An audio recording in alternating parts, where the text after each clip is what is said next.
a lot of your peers, at least some of them, were responsible. Peers meaning fellow teenagers in Baltimore City, Yes, responsible sir. for what happened yesterday. I Yes. want to ask you first about that situation. Are you upset about that? Yes, sir. I don't feel that rioting is the right answer, although I do feel that something needs to happen in response. I feel like we need more information on the Freddie Gray incident, and I feel that rioting is not the way to go. This peaceful protest we have here, where people are just standing around, is something that can be done to get answers. But the rioting and stuff, that's not what we need. And you guys, at the news station, are using euphemism and saying words like criminal. Now, you personally, I heard you said teenagers, but like you guys have been saying the words criminals and things like that in a dehumanizing way. I want to clear you up there. The mayor and some of the other politicians and the police are using those terms. We're just repeating those terms. Okay. Just so we're clear. Sorry, you're right. It's not just your news station. It seems the government it seems our media and everyone as a whole are using dehumanizing terms. So I feel like you should call us what we are, not us, call them what they are. They're deprivileged and angered youth, teens. They're not criminals. That's dehumanizing. I'm also getting the sense, Edward, that a lot of this is being discussed / organized on social media, particularly Instagram. Is that what you're hearing? Is that what you're seeing?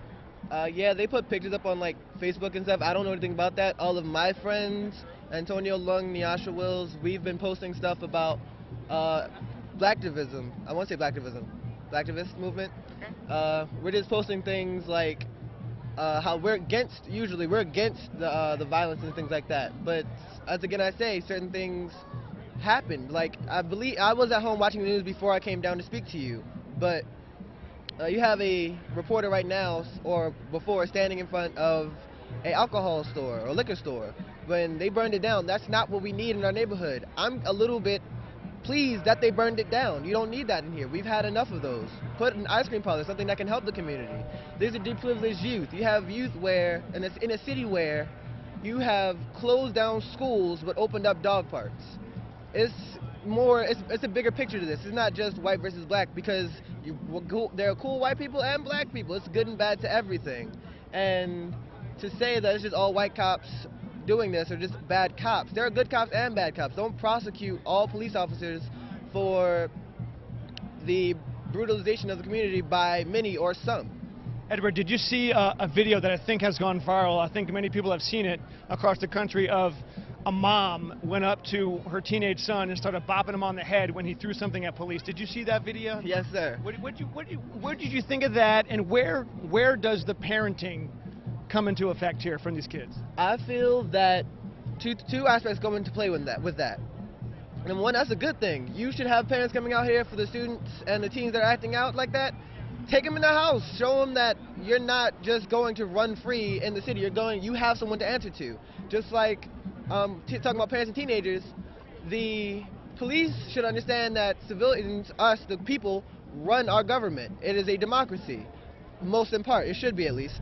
And so what I'm trying to say here is, when you lie to your parent, things get worse for you. When you don't tell them the truth and it comes out, worse things happen. They don't want to release the truth, or they won't just come out and apologize for it, so things happen, things get worse. And the parenting aspect, it's not a secret that in the black community there are broken homes, there are also strong homes. I'm with my father, he's right there. I don't know where, he's right, okay. Can we bring your father over here? Yeah, this is my father, he's right here. How are you, sir? I'm George Lettis, WBAL. You're live on television right now, sir. Okay. We're talking about parenting. And sort of how that factored into what transpired yesterday. Okay. What do you think about what the parents' role was yesterday and is going forward? Well, my opinion is that a lot of our parents are on drugs and they're not parenting their children. You know, that's a big problem in the city, that drugs are being brought into the neighborhood and it's killing the parents.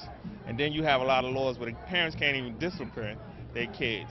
You know, it was a video on TV where a mother snatched a child up.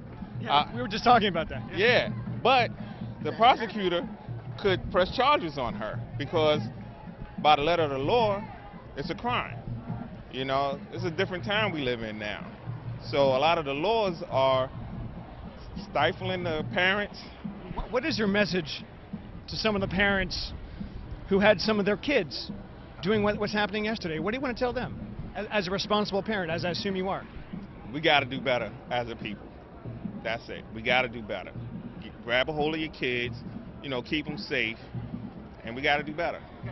Good advice, guys. Good conversation, sir. Edward, I'm very impressed, all right? Thank you, sir. Keep up the good work, sir. You too, sir. All right, thanks for talking to us. All right, guys. Well, that was a very real conversation about people in this neighborhood and who are experiencing some of the things that people talk about on those megaphones over there.